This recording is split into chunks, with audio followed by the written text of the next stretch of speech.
All right, we'll go ahead and get started. We'd like to welcome Tommy Fleetwood to the interview room. He's making his 5th career start at the Tour Championship, entering the week ranked 5th in the FedEx Cup standings. Tommy, can we just get some thoughts about your return to Eastlake? Well, I think it's always, I think the playoffs are a great time of year. I think to have made it this far is great, and obviously there's always opportunity ahead, like in these 3 weeks. So, and I always just think this is always a really cool atmosphere of a tournament. I think it's a great achievement to make it here, and I think it keeps getting harder and harder. I think the standard keeps getting higher. So, yeah, for me as a PGA Tour player to make it through to the last event of the year, I'm always very happy with. And you're coming off of T4 and T3 finishes in the first 2 playoffs events. Can you just share a little bit about the strength of your game going into this week? I've played well. Feel like I've played very consistently throughout the year, and as of late, I've put myself in very good positions, and I've had great tournaments. I think it's funny, really. Like, you walk off the course on Sunday last week, and I was happier with a 4th place finish than I was with a 3rd in Memphis. It's just a strange game that way, but just very happy with the consistency of my golf and the level that I've been playing at. And golf, again, I say golf's a crazy game. You never know what you're going to turn up with week in, week out. But this year's been a very good year, and the last few weeks have been good as well. Fantastic. We'll open it up to questions. We can start with Kathy. Kathy Bissell right here.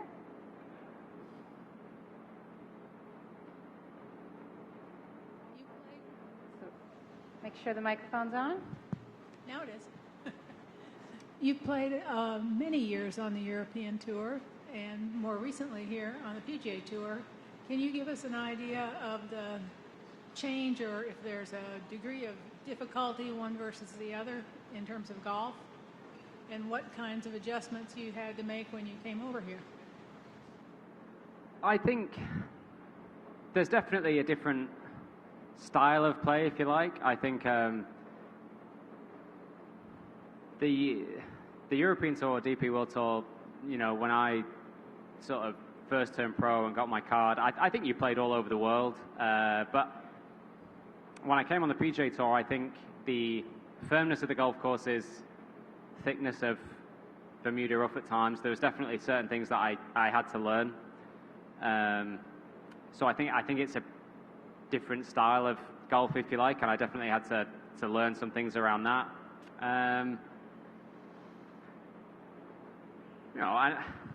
I think it's probably an obvious one.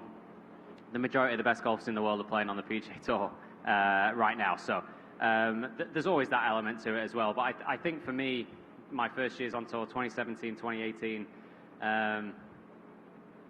as well as I was playing around that time, I think there was definitely elements that probably held me back that I had to improve through the next few years. And I think just not growing up on that just took me some time. But that was definitely the biggest thing for me. Ewan?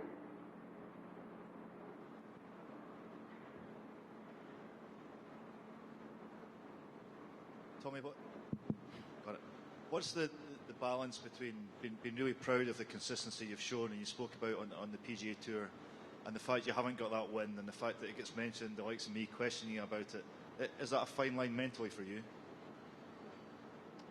I think, I think I do.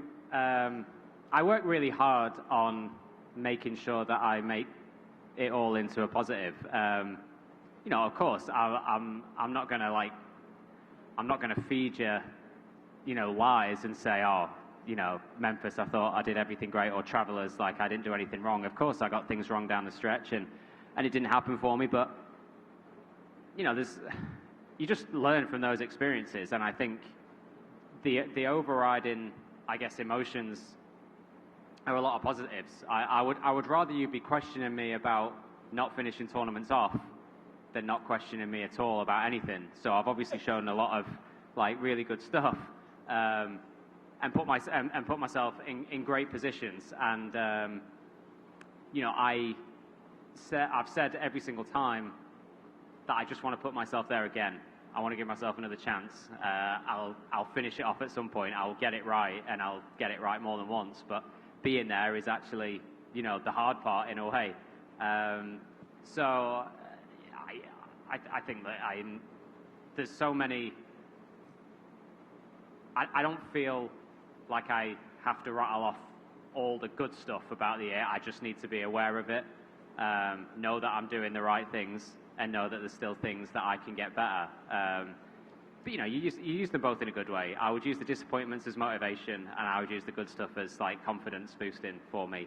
And again, best case scenario, coming down the stretch at Eastlake with a chance to win.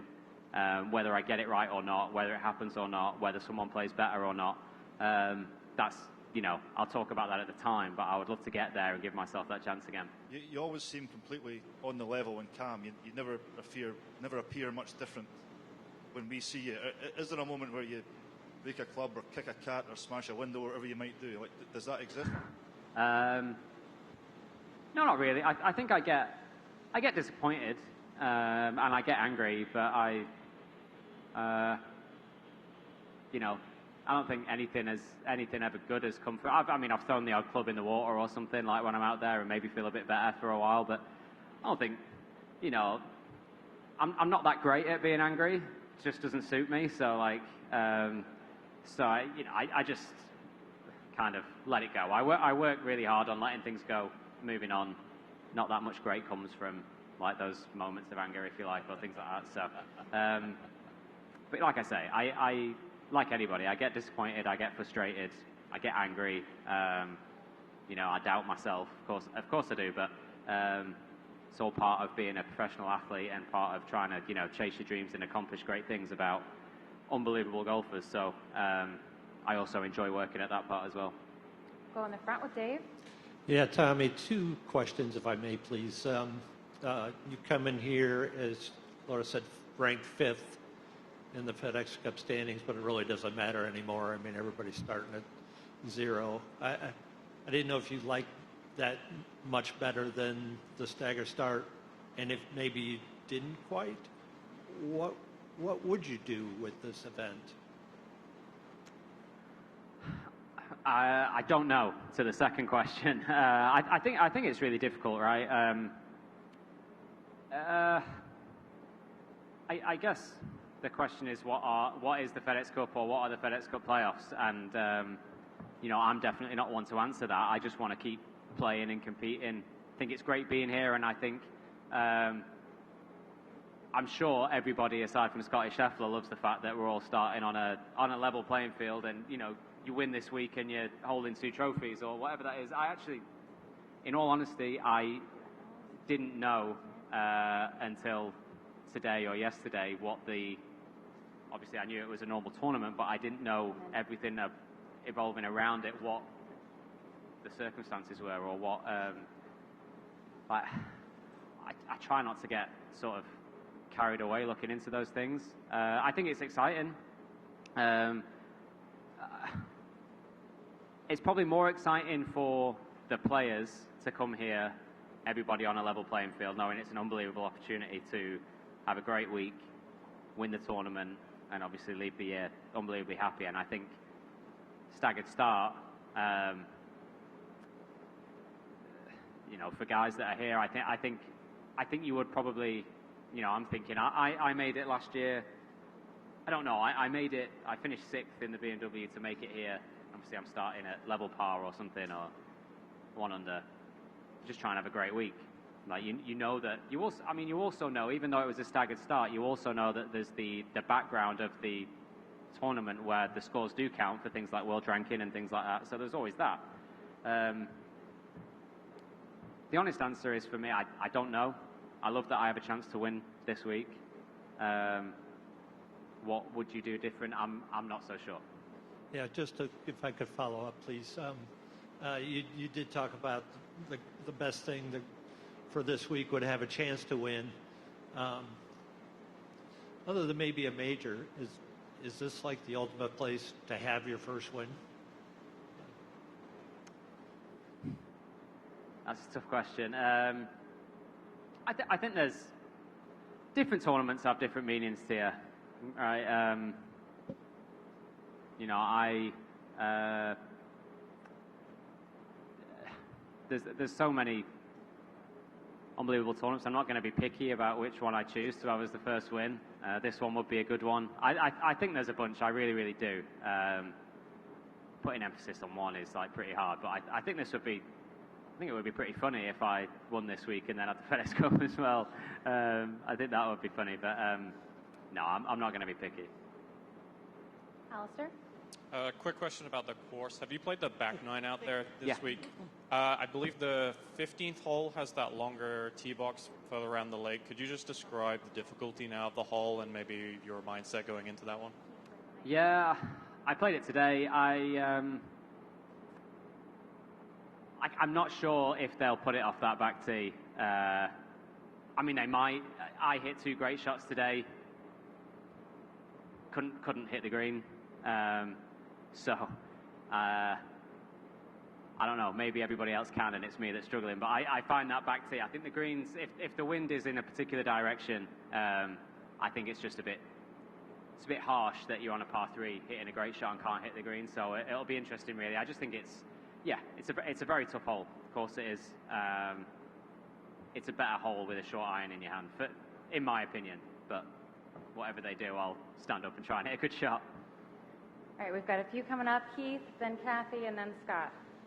Tommy, you're a very strong par 70 player. Whether you know that or not, you are. I didn't know yeah, that. you are.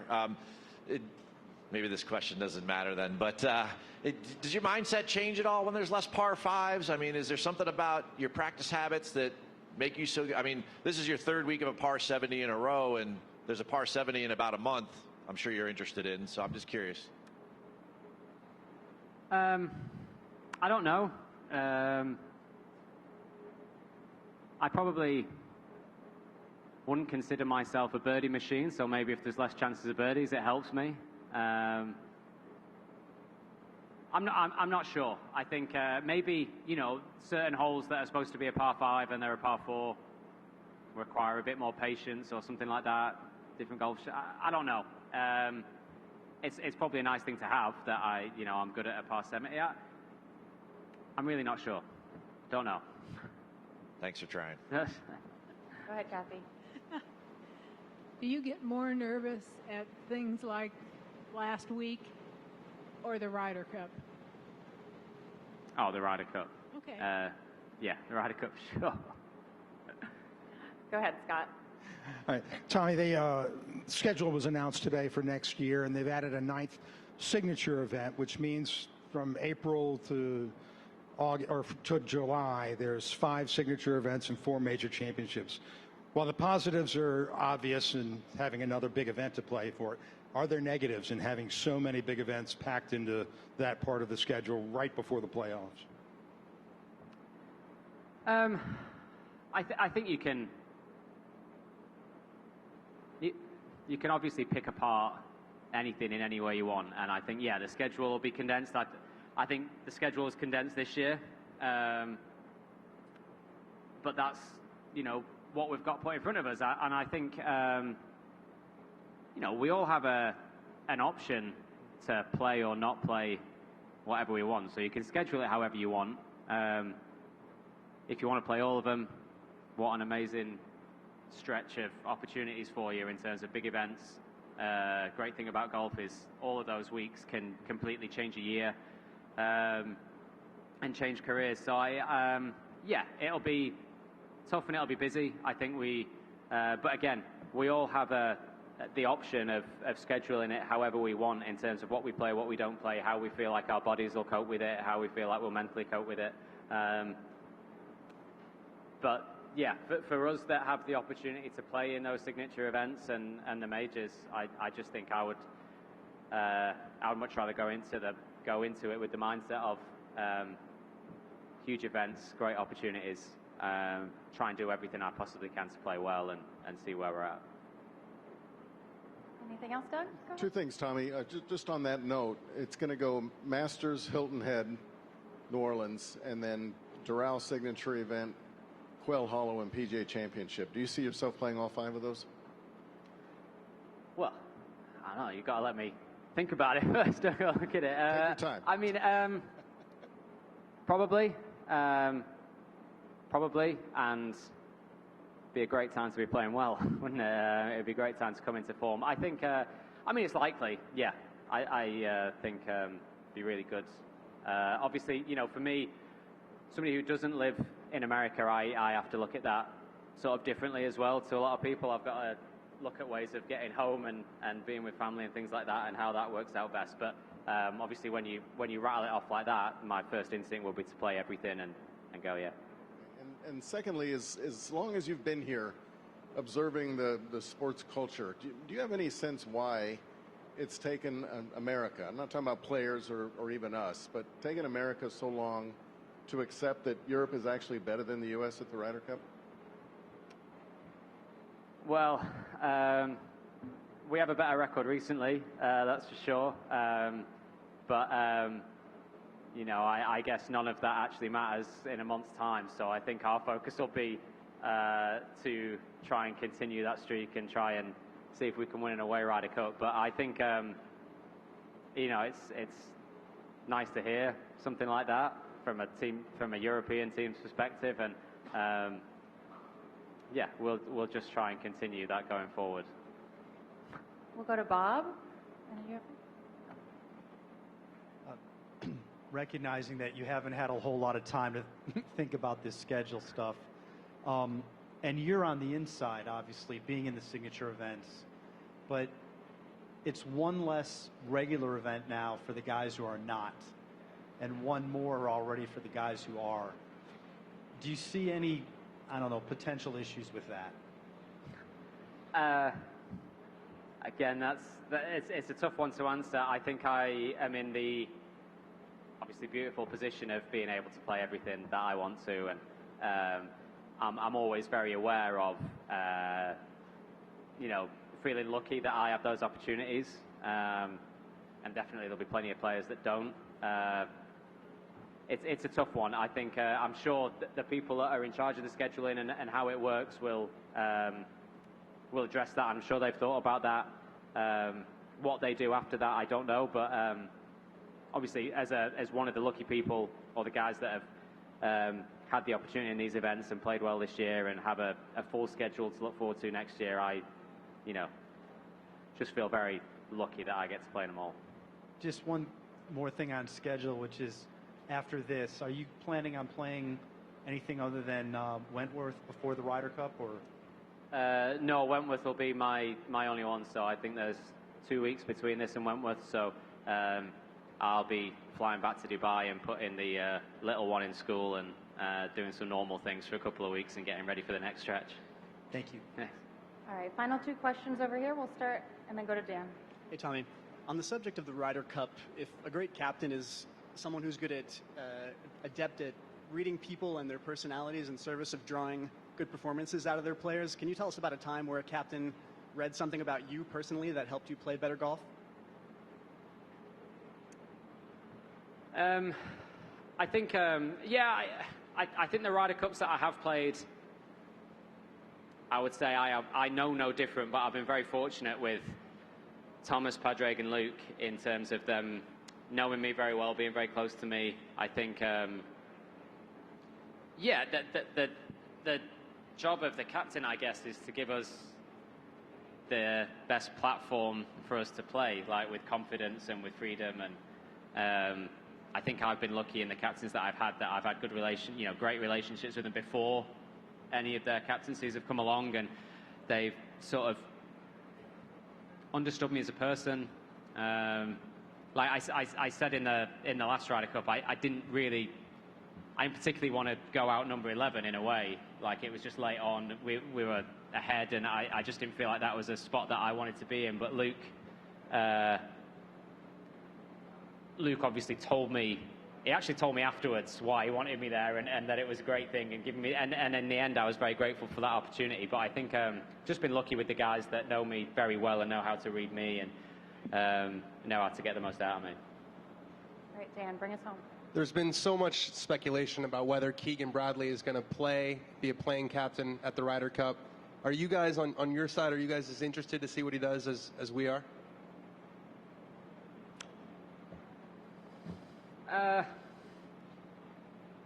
Probably not as interested as you are, no.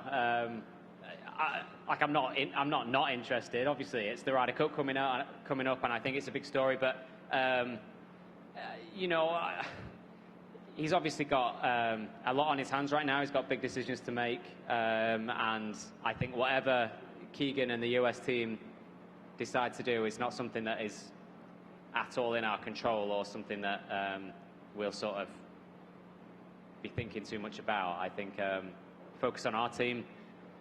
Look forward to the opportunity to play in whoever it is that the 12 players are on that team. But you know, it's nothing. It's nothing to do with us. It's nothing to do with Europe. And you know, I as a competitor and as a sort of peer, wish him all the best in whatever decisions he does make. I think it's going to be an amazing time for him either way. And yeah, you know, whatever happens, I hope he, you know, just wish him the best and look forward to playing against him. Perfect. Thank you for joining us. Good luck this week. Thanks, guys.